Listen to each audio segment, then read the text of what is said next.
Nah, baiklah anak-anak, berikutnya kita masuk ke pembelajaran 2. Di pembelajaran 2 ini kita akan mempelajari tentang dampak dari energi alternatif. Nah, apakah penggunaan energi alternatif itu dapat mengurangi kerusakan lingkungan?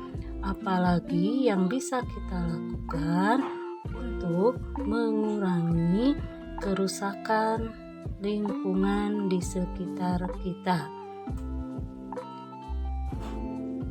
Nah, dampaknya yaitu penggunaan energi alternatif bertujuan untuk mengurangi penggunaan energi dari fosil seperti minyak bumi.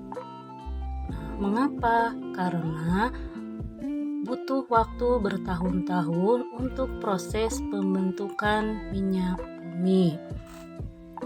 Berikutnya adalah selain itu energi alternatif juga mengurangi kerusakan lingkungan. Pencemaran asap karena sisa pembakaran minyak bumi menyebar ke udara dan akan menyebabkan pemanasan global. Nah, untuk itu satu hal yang harus kita lakukan adalah kita harus terbiasa menghemat energi. Nah, mari kita simak, ada bacaan di dalam buku kalian. Silakan dibaca. Di sana ada kegiatan pemanfaatan energi. Nah, mari kita perhatikan lebih seksama di dalam teks tersebut. Ada beberapa contoh perilaku yang harus dicermati dalam ilustrasi tersebut. Keluarga ada selalu menyalakan televisi meskipun tidak ada yang menonton. Hal ini tersebut sangat tidak dianjurkan karena termasuk ke dalam perilaku yang boros energi. Seharusnya kita menyalakan televisi pada saat kita akan menontonnya saja. Ibu Lani selalu mengendarai sepeda motor meskipun jarak yang ditujunya hanya beberapa meter saja. Hal ini juga tidak baik dan boros energi. Nah, seharusnya kita cukup berjalan kaki atau naik sepeda jika tempat yang kita tuju hanya beberapa meter saja atau tidak terlalu jauh. Berikutnya adalah perilaku-perilaku seperti itu sering kita temui dalam kehidupan sehari-hari. Betul? Ya. Apakah kalian termasuk salah satu yang melakukan perilaku seperti itu? Coba ingat-ingat ya. Nah, berikutnya, ingat, menghemat energi adalah kewajiban kita terhadap energi itu sendiri supaya tidak habis ya. Dan untuk generasi yang akan datang, kita seharusnya terlebih dahulu mengerjakan kewajiban daripada menuntut hak. Berikutnya yaitu mungkin kalian pernah bertanya mengapa kita perlu menghemat energi. Nah, energi yang ada di alam jumlahnya sangat terbatas.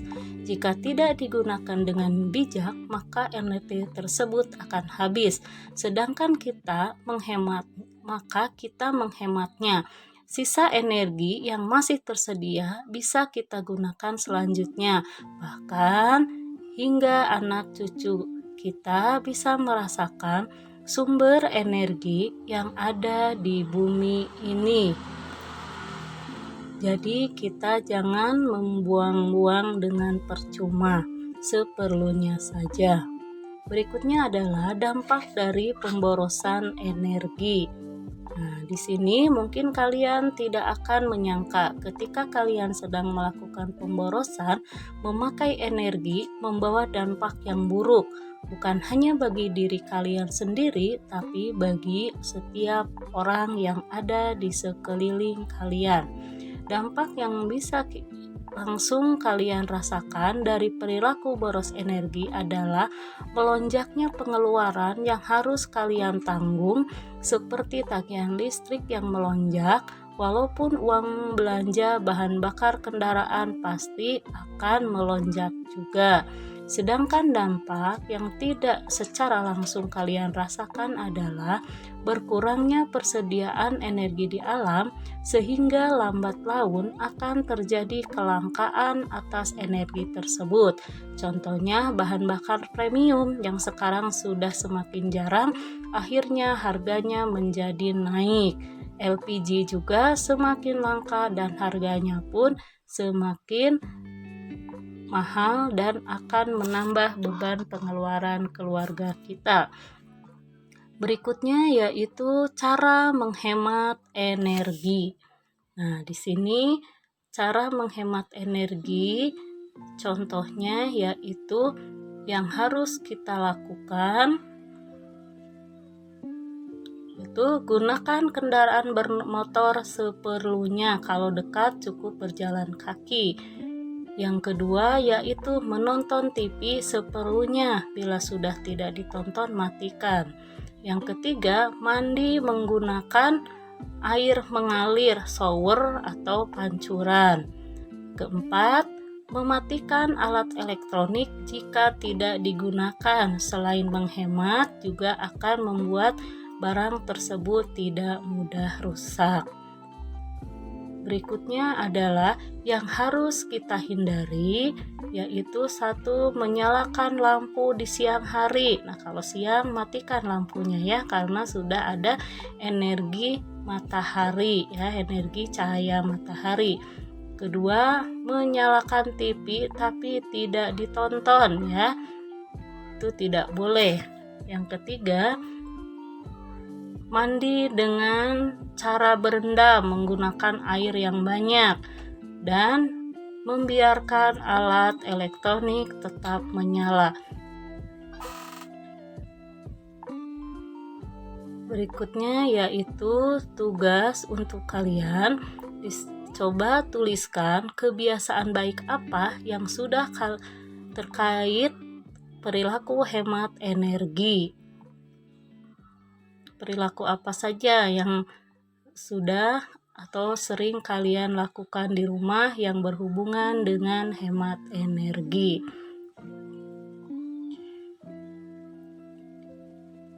Yang kedua, tuliskan perilaku yang harus kamu perbaiki terkait dengan hemat energi.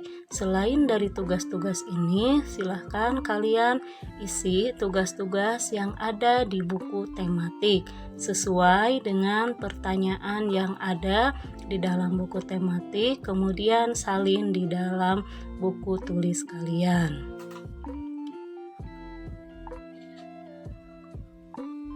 Nah, apakah kalian masih ingat dengan lagu Aku Anak Indonesia ciptaan Ahmad Mahmud yang kemarin sudah kalian nyanyikan ya? Nggak apa-apa, semuanya suaranya udah bagus kok.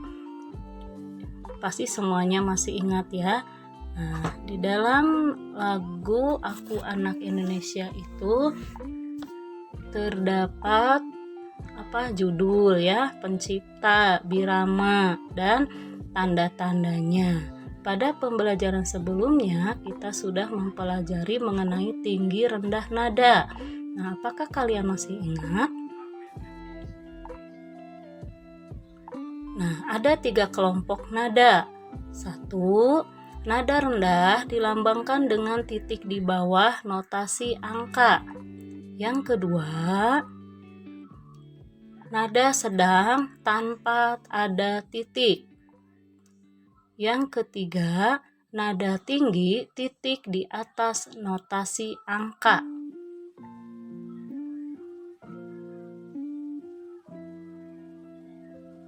Nah, itu adalah pembelajaran kita pada kali ini. Mudah-mudahan kalian bisa memahaminya, pelajari dengan baik, dan budayakan perilaku hemat energi mulai dari diri kita sendiri, dari keluarga kita sendiri, dari hal-hal yang kecil. Wassalamualaikum warahmatullahi wabarakatuh.